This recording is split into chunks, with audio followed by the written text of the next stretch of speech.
Hello, it is I, your boy Gomi, and we are back with another UFC fight. UFC pay-per-view, UFC 318. Oh, we are hot off the heels of last week, where we saw UFC Nashville. Some brief thoughts about it. The Teixeira-Lewis fight was weird and was a weird stoppage, but I don't think it was a bad stoppage. It just probably should have got stopped earlier. Can't say later because he was grabbing the fence. I don't know. It's a weird one. But yeah, I should have saw that coming. Didn't I say Derek Lewis could fluke it out? I don't know if I did or didn't. I'm not going to take credit for that, but oh well. Boop, boop. Now, this fight, also, I might as well talk about it. Bonfim versus Wonderboy. I don't think it was a robbery, but I don't think either guy really did anything enough to win, so it could be a 50-50 in my eye. And Galvin Cater is washed. Nate the Train got finished in front of his home crowd, which sucks to see. And I was so wrong on the Clean Monster. We'll get into why I was wrong later. But regardless, let's look at this card. Now, Dustin versus Holloway, it's a good fight.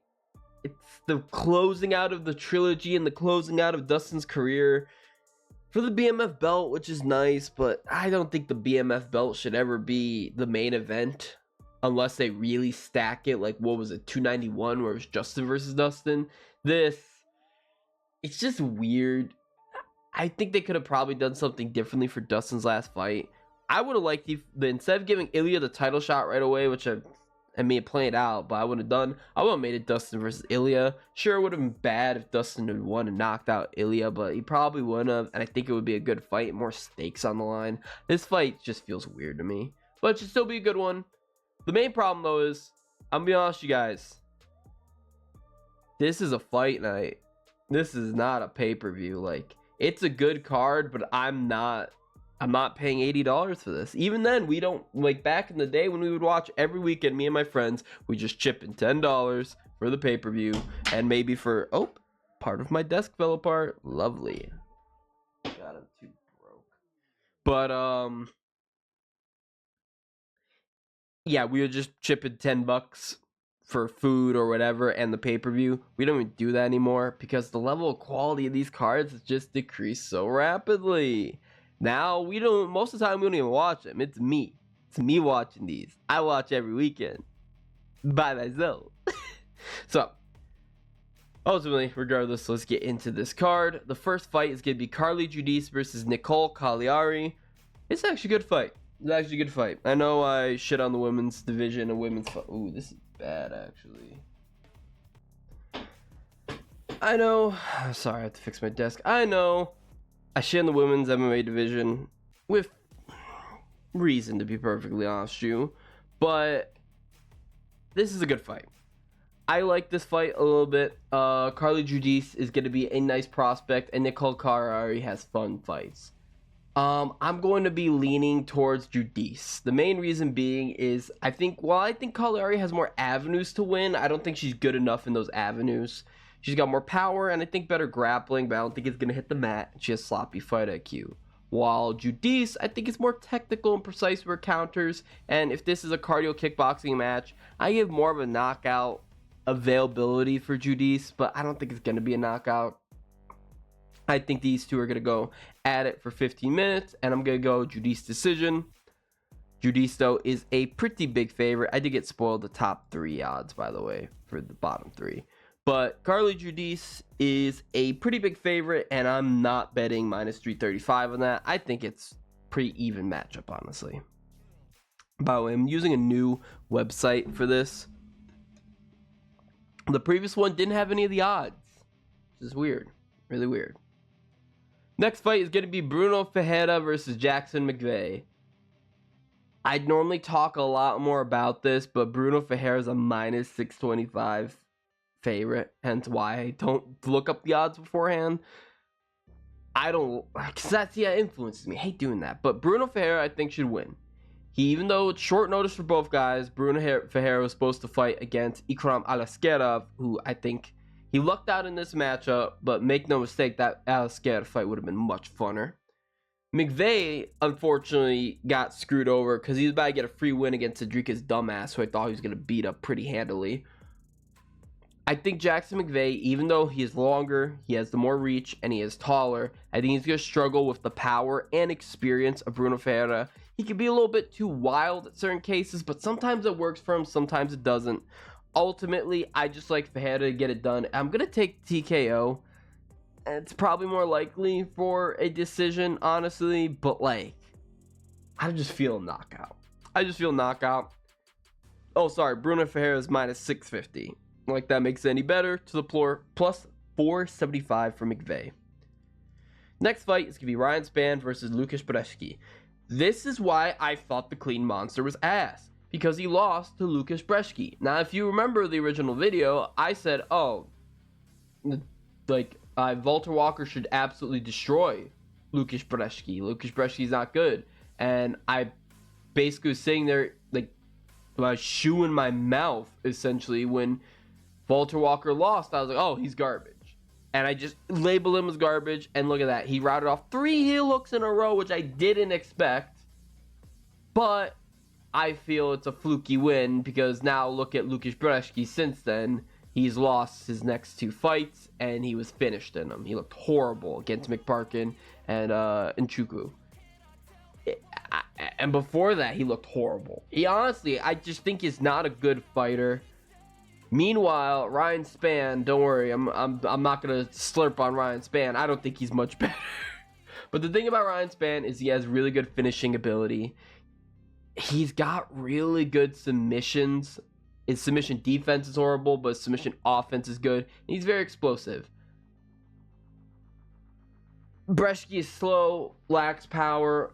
Spann can put in some power to it. In fact, I think he has good power but poor technique when it comes to striking, but most of the time it's club and sub, and I think it's going to be another club and sub, but it could also be a TKO as well too. I think finish is most likely for Spann.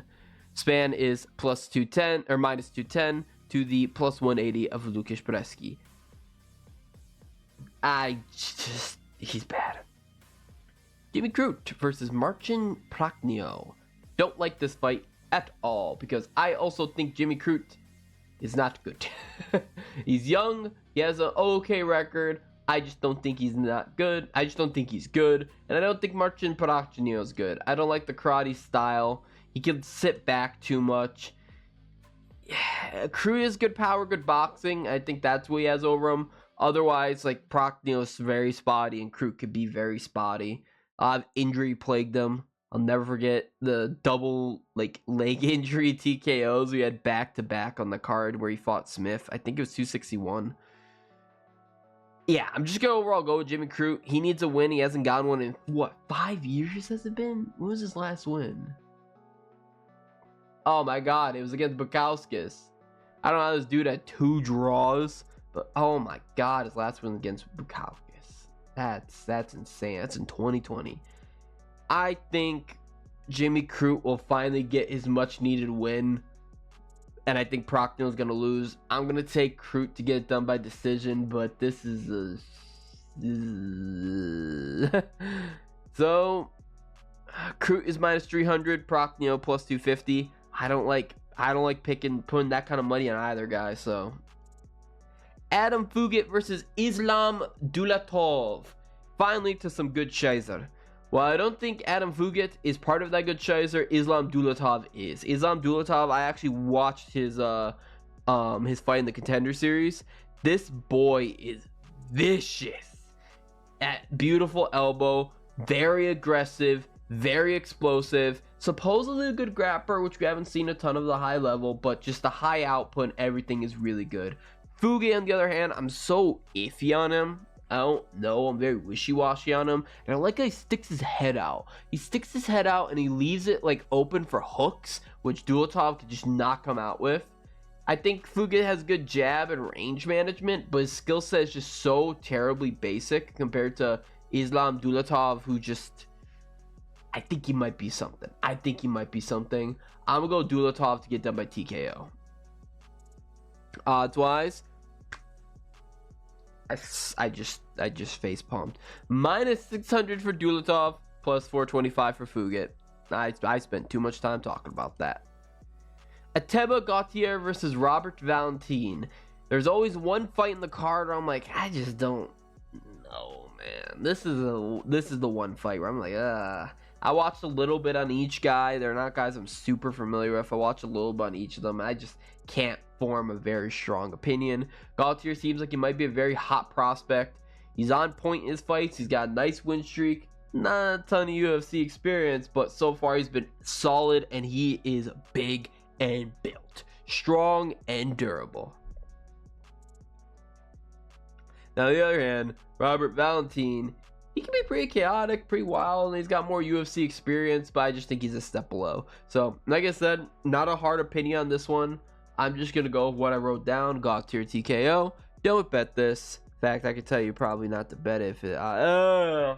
minus 550 for Gautier, plus 400 for Valentin. Oh, nah, I'm not going to talk about it anymore. All right, Francisco Prado versus Nikolai Veretennikov. Ooh, man. Both guys are pretty spotty, to be perfectly honest with you. I think Prado is powerful, and he throws a good force, and he's got like an iron chin going for him. While Valentinnikov, I think he's pretty decent everywhere, and he throws good shots, but I'm still just not the biggest fan of him, to be honest with you. Now, while Prado's chin is good, I don't know. I'm not going to say he's going to get finished for the first time, to be honest with you. I'm not going to say that. But I'm going to be leaning towards... see, I'm so flip-flopped on this. I think this is like a big 50-50. I'm going to go Prado decision. I'm going to go Prado decision. I think he might be the underdog, and I just want to lean towards the underdog with this one. Yeah, I don't like either guy, though. Nope, Prado's the favorite. God damn it. I wrote down Veretennikov, and I swapped out Prado at the very end, thinking he'd be the underdog because I want to go with the dog. But, oh well, we're going to keep it. Prado decision, and Prado is minus 145 to the plus 125 Veretennikov. How the hell is this? This was the co-main event at one point, but all right. Marvin Vettori versus Brendan Allen. Bro, this fight is a weird one. So Marvin Vettori, he's got decent boxing, no power, doesn't really knock people down or out anymore. He's had some stunning shots, though. He's hurt some guys. Like when he was fighting against Cannonier, he's landing some shots that was hurting him. But like his fights against Roman Dolidze told me he might be past the hill, despite being relatively young. But Brendan Allen, on the other hand, I think he's bad. I'm sorry. I'm gonna say it. I'm not a fan of Brendan Allen. He's got solid power, but he goes tooth and nail with guys I think he really shouldn't be. I'm not a fan of his panic grappling, and I doubt he has good enough grappling to take out a Marvin Vettori. The main thing that he has I like are his kicks, but I think Vettori has handled good kickers like Apollo Costa. So I think he's just going to piece them apart. I think it's going to be a cardio kickboxing match. I think Marvin Vettori has the better cardio. Maybe he'll get a finish later on, but it's Marvin Vettori. When does he get a finish? But there's a first. Not first for everything, but there's always a time where it flips the script and you're like, oh damn, like you're always saying, oh, this guy, he never goes a distance, and he has a fight that goes a distance, a la Sergey Pavlovich, sorry. I'm going with Marvin Vettori get done by decision, but I don't like this one. Odds wise, plus 175. I finally got an underdog. And then Brendan Allen is going to be minus 205. I can see why. It's because they think he's over the hill, but I just don't think Brendan Allen's as good as we all thought. Not even we, a lot of people thought. Kyler Phillips versus Vinicius Oliveira. I was once lulled into really liking Kyler Phillips, but now I understand he's not that good. I like his striking. I like how he flows into the matrix, but that's about it. Otherwise, he just seems very overrated. I don't like how he got pieced up by Rob Font. I think Rob Font's pretty good, but he's like a gatekeeper of the bantamweight division. Vinicius Oliveira, on the other hand, I think is explosive. I think he's more powerful. I think he has better grappling. I think he's more dynamic. And I'm going to have to go with him in this one. Do I think he's going to knock out Kyler Phillips? No. But I think he'll win. I'm going to take Oliveira decision. Minus 153 for Oliveira, plus 133 for Phillips. Makes sense. And now on to the main card of the evening. Coin Flip has returned. Michael Coin Flip Johnson, which honestly, how his record's been looking, the coin flip may not be accurate. It might be. Might be extending. No. Yeah, I kind of broke the coin flip with his last 2 wins, which is nice. But yeah, I think Daniel Zellhuber is going to take this one. Michael Johnson may be beating some guys here or there, despite his old age. But I think he's been fighting trash cans, while I think Zellhuber is actually pretty good. Zellhuber has been improving. Meanwhile, coin flip, he can only regress. He still has his very fast hand speed and some solid power, so he can still knock out people. But I think his chin is massively diminished. Brutally knocked out by guys. I just don't like him in this matchup against a longer, more rangy, taller Zellhuber, who is improving and getting better, and he's been shown that he could go into wars like his fight against Ribovic. Maybe his chin gets cracked. Maybe he took too much damage in the Ribovic fight, and I can see Michael Johnson hurt these guys with his boxing combinations, but I'm going to be going with Zellhuber to get done. I think Zellhuber can win, and I think he'll finish him, to be honest with you. So I'm going to go with Zellhuber by TKO. Where are you? Oh, minus 600 to the plus 425. I should have saw that coming. Dan Ige versus Patricio Pitbull. Ige. I'm sorry, man. Pitbull, you disappointed me, but I was blinded. I now see the error of my ways, and Bellator is not on the level of UFC, especially these aging Bellator guys like a Patricio Pitbull. His prime is behind him. Yes, he's fought in so many different weight classes and all of that, but we didn't see the elite level grappling in the Yair fight. We didn't see the elite level striking. We didn't see anything elite from him. Yair beat the crap out of him. I don't even think Yair is good anymore. Dan Ige, I know, has not been the best. Dan Ige is a fun fighter, but he's not an elite level guy. I don't think he's never going to fight for a title. But he still puts up some good fights, and he hits hard. They call him Dan 50K Ige for a reason. I'm going to be going Dan Ige get done. I definitely worry about the grappling. And even his striking defense, I worry about that. But from what I've seen from the last Pitbull fight and what I typically seen from Dan Ige, this is the type of fight that Dan Ige wins. So, Dan Ige, get it done. I'm going to be taking him by decision because Pitbull's hard to take out. And minus 220 for Ige, plus 185 for Pitbull. Makes sense. Oh man, I keep yawning. Alright, so Kevin Holland versus D-Rod. This fight was supposed to happen back in was it UFC 269? It was the one that was really very poorly made, and then they shuffled all the fights to make it like 100 times better. The one where Chimaev was supposed to fight Diaz.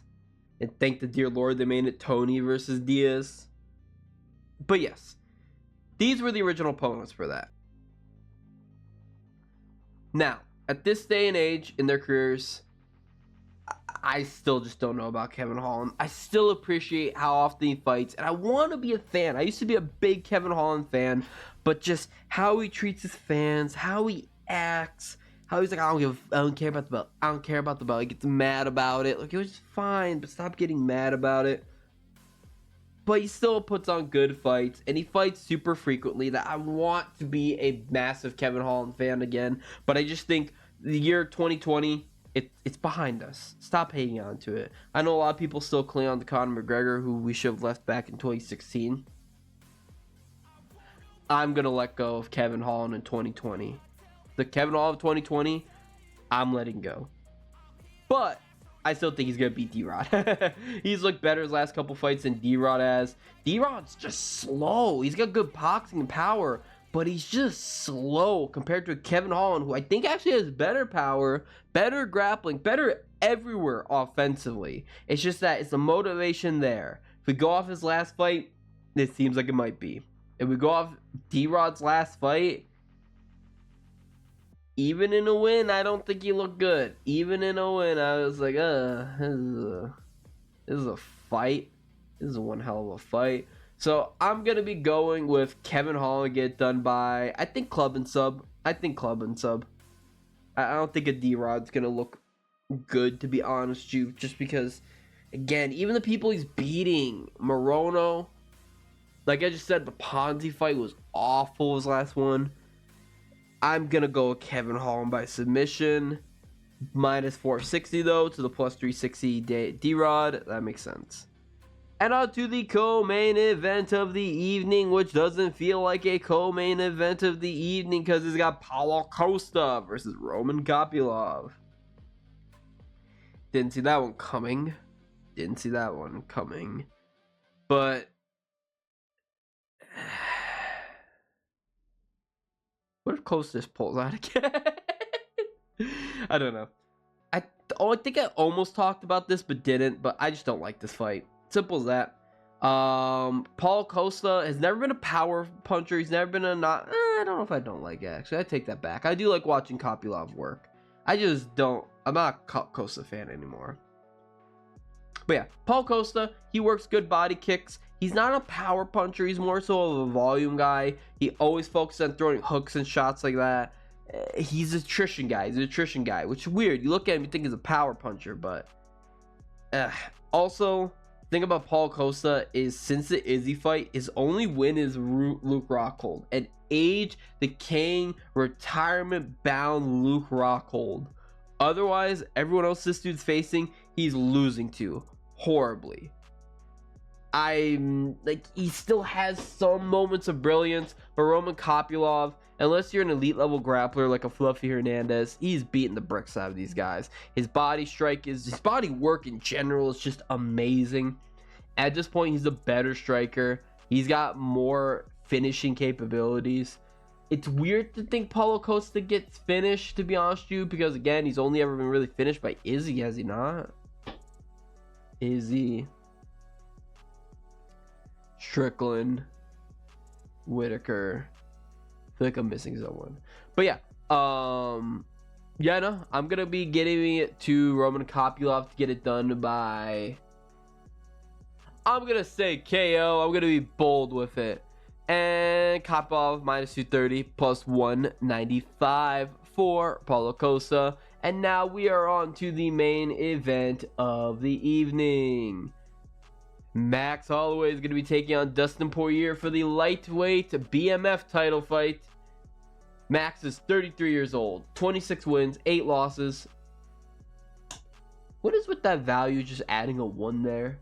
Like, what is with that? That's the second time he's done that. No, he usually have 26 knockouts. I think he has 12 actually. I have to look it up now. So it didn't add a 1, it added a 6. How'd that happen? Yeah, he's got 12. How'd it add a 6? He's got 12 knockouts, 2 submissions, 5'11 in terms of height, orthodox stance, 69 inch reach disadvantage, a 1.25 takedown average, a significant strike accuracy of 49.33%, minus 130 favorite. Significant wins over Justin Gaethje, TKZ, Arnold Allen, and Yair Rodriguez.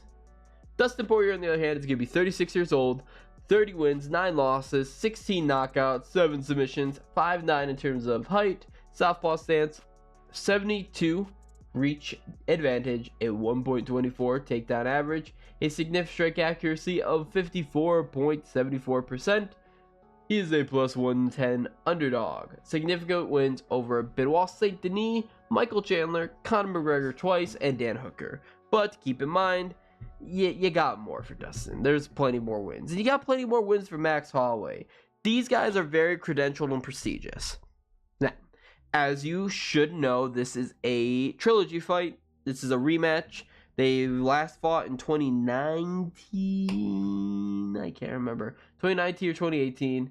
And then before that, they had fought. It was Max's debut, which he lost to Dustin. That was in 2012? It's been a long time. I watched both those fights as they aired, I believe.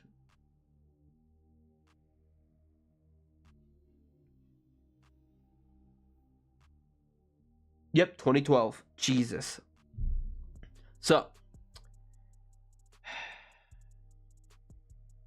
I know Dustin won the last 2 fights. And I'm a big Dustin fan. You know Dustin's my second favorite fighter. Max is also my top 10, so I'm fine with whoever wins. But I just think at this day in his career, Max Holloway is just going to be the better fighter. Dustin has really good boxing. I'd say better boxing than Max Holloway. Everyone knows Max for his boxing. Dustin has the better boxing. He's got more power. But Max has been sitting on his shots more. He's been showing more power. He's been bulking up. And the thing about Max as well, too, is he's grown substantially while Dustin reached his peak and he's been slowly declining. The main problem is the speed. And this is why him against Ilya is just bad matchup. The more I think about it, is the speed difference. Dustin's egregiously slow. There's nothing wrong with that. It's not his fault. It's just that he's gotten older. Simple as that. Max Holloway, he's been known to be very poor defensively, having not only the most significant strikes landed in UFC history, but the most significant strikes absorbed. This time it's slightly different because he has more defense. He has more whereabouts, and he doesn't try to just go out there and just hit. I don't care if I get hit. He's smarter with it. And it works against guys like Justin Gaethje. Beat the piss out of him. At lightweight, TKZ, Arnold Allen, Yair Rodriguez, he's smarter in these fights. It's just that it doesn't work against a guy like Ilia Topuria, but I think the main reason why Ilia Topuria truly beat Max was because of the weight cut. I even said, too, after the Gaethje fight, he shouldn't be cutting down to weight. I said I didn't like it. I think he should just stay to lightweight. He went down to 145 and got chinned for the first time ever. I want to place a lot of that on the weight cut. Mainly it's from Ilia Topuria's excellent boxing coordination and his speed. But I don't know, man. But now he's at that 155 weight class. I think he should be good here. I think he should be landing some good power, some good pops on shots. Dustin, on the other hand, is going to be trying to counter with him. He needs to go heavily with his jab and low kicks.